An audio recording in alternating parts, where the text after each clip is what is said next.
Hi there, this is Dr. Joanna and Adria, and we are just going to make up some stinging nettle tea and talk about why we love it so much this season.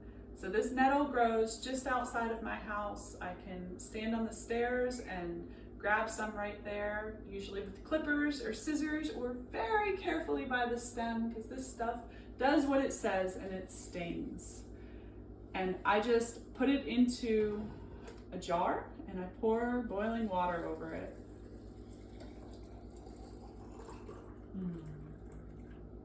So you can definitely make it different ways. You can brew it for much longer, but see, it even gives you like a little stir stick here. So when I first started using the stinging nettle, it was because I had found out that it was good for allergies, and it is extremely good for allergies, it turns out, at least for me. I find that if I ever have an allergy attack, what tends to happen to me is my eyes get swollen and they get really itchy and I get tired, and it's like, you know, a situation where you don't have much that you can do about it on a really fast basis, and I'll go outside and I'll get a couple leaves of stinging nettle, put it in the pot, pour some boiling water over it, and I drink that as fast as I can. I'll kind of pour it over a little bit of ice and I'll have it right then. And literally within a minute for me, all like my allergy symptoms are completely gone. It's one of the best antihistamines that we have at our disposal. So let's test it out. So funny. It's a little too hot to drink right now. And we haven't been struggling with allergies too much this season yet. Hopefully that stays true. But I find that I'm much more susceptible to allergies when I have not detoxified very much. In the early spring, the earth is actually growing all of these different plants that are really super detoxifying for the body. It's growing dandelion, which is really good for cleansing the blood and cleansing the liver. It's growing, ramps and fresh garlic and fresh spring onions and a lot of things that are really clarifying to the body, and chickweed. Yes. And so in the very early part of spring, we really have that opportunity to cleanse our body. And if we do that properly, for myself at least, I find that I'm much less susceptible to allergies. In fact, allergies are almost only triggered for me when I've been in a park where they're using pesticides or something. They're pretty much never triggered for me if I'm in the woods around my home where that is not used. So people think the allergies are because of the tree, but again, it's because of that association of those pollens with the toxic thing that's coming into the body, which is in many cases the pesticides. Not true for everybody, but when you cleanse, you tend to be a lot less susceptible to allergies. So this is also kind of earlier in the spring. It's starting to come up. It's definitely very cleansing to the body. It's very cleansing, especially to the kidneys. It's very healing and restorative to the kidneys. There are people who have had very advanced kidney disease who have actually reversed that. One of my favorite herbalists is Stephen Herod Buhner, and he was really resistant to working with stinging nettle because he usually likes, like the most effective herbs and only works with the most effective herbs. And he actually discounted it for a very long time until he saw people who had very severe advanced kidney disease reverse it working with nettle. So it's a very, very potent medicine, but it's also just such a great tonic, and it's tasty and it's fresh, and it's something you can do right outside of your house this time of year. And then if you didn't take those opportunities that the earth offered you to cleanse early in the spring, right around the equinox, then it's got your back. Yeah. It's going to be there for you if you are susceptible to that allergy attack. Humble, strong, healing plant it is. Yes. Yes. And defensive too. Yes, absolutely. It's great under your teenage daughter's window.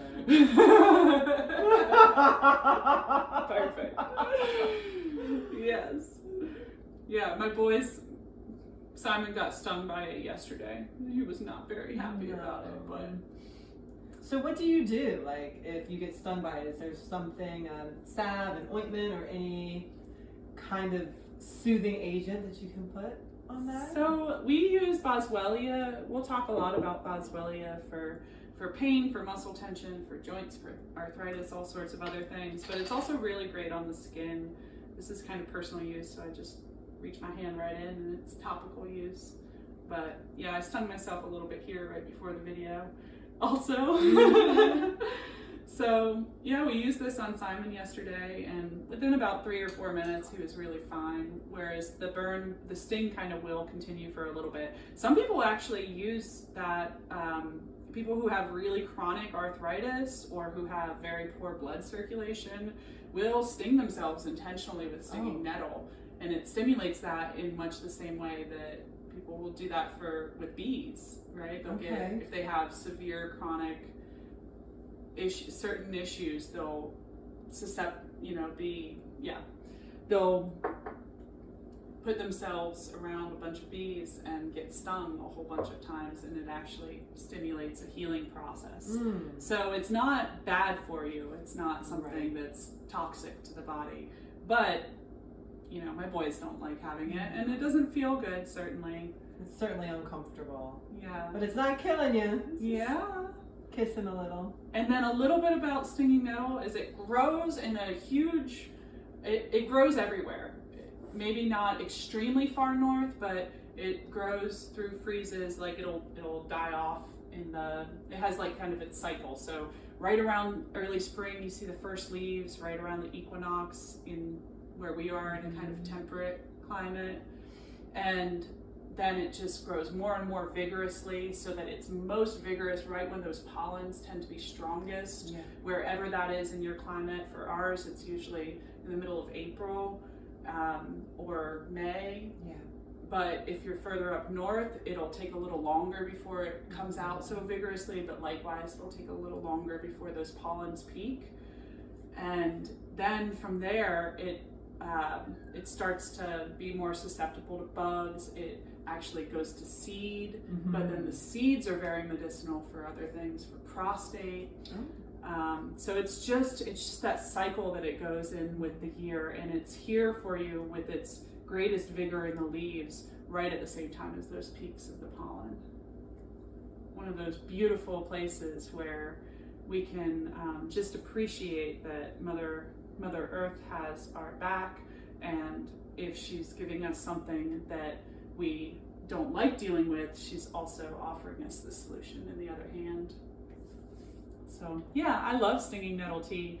I encourage people to grow stinging nettle. Just know that it will start in a small patch. It'll have that cycle of, great vigorous strength, and then seed, and then dying, and then the patch will be a bit bigger every year thereon. It's not crazy. It doesn't take over the entire place, but that patch, you're gonna want to maintain that boundary at a certain point, but you will have as much as you need. Another thing that I love doing with stinging nettle in the spring is to use it kind of prophylactically, to use it preventatively.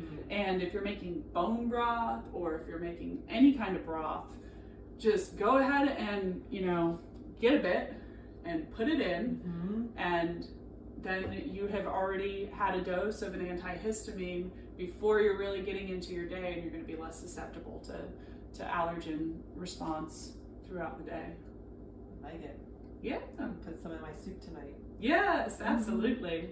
Yeah, I used to have, we actually met at a cafe. I had a cafe, and that was something that I wanted to do in like spring soups. It's just like always include stinging nettle in our spring soups. I think that would be so fun for a restaurant somewhere to pick up and say, well, our spring soups are also antihistamine, and it's full of minerals, it's full of nutrients. It's like super packed spinach. Absolutely. You can cook it and eat it. Yeah. Dewy leafy greens are delicious. Yeah. And then, like you said, it offers all of those minerals. It's super high in your calcium, magnesium, and things of that nature to just really power you through. Put them in there, absolutely. And something else, like we've talked about in the past, is how much more rich natively grown plants are, as opposed to a cultivated plant. If you are comparing a vigorous, freshly growing, right out of the ground in the springtime nettle to a spinach that's been shipped from California, you're going to see a huge difference in the nutrient profile. And so take what you have in your yard and eat it, and it strengthens your body so much more than the packaged foods that you're getting, even if they are greens from across the country. Yeah, I've worked with stinging nettle that's dried also, and I definitely encourage people to work with dried nettle and to get it from somewhere and to use it in their life, because it just supplies such a great amount of nutrients and it modulates a lot of systems in the body in a really great way. But there really is nothing like the fresh nettle. And I have tried to use the dried stinging nettle for allergies, and it's about a third as effective. Yeah. For me, if I use that fresh nettle and I just pour that boiling water, like literally it's gone in a few minutes, which is amazing because the allergy attacks that I do have are like kind of debilitating. For years I was pregnant or breastfeeding, and so I couldn't do those deeper cleanses. Right. It's really only in the last year and a half that I can do any deeper cleansing. And so while I was still in that period, I became more and more susceptible to allergy attacks. And definitely it was amazing to be freed from those by that. And then another great way to keep that kind of the nutrient content of the fresh leaf is to do a ferment on it. You can do really simple ferments with it. And then you can also cook it into foods. You can cook it into quiches and such. And the compounds that make it sting are not present after it's been like really heated and cooked down. So that's right. Yeah, a lot of beauty around nettle, something to celebrate in the springtime, and it's so easy to grow. Like, it's so easy to grow. If somebody puts a plant in your yard, you will have it for your life. And everybody that comes after you will have it for life. Unless you're in a really weird place. In the temperate zones. Yes, in the temperate zones, for sure. I think in the tropical zones there are other plants like that, like callaloo and other ones. But callaloo is like the Jamaican super green superfood. Okay. That it's very similar in certain ways to stinging nettle, but well, we are going to enjoy this warm tea. Thank you for joining us. Thank you. Till next time. All right. Good.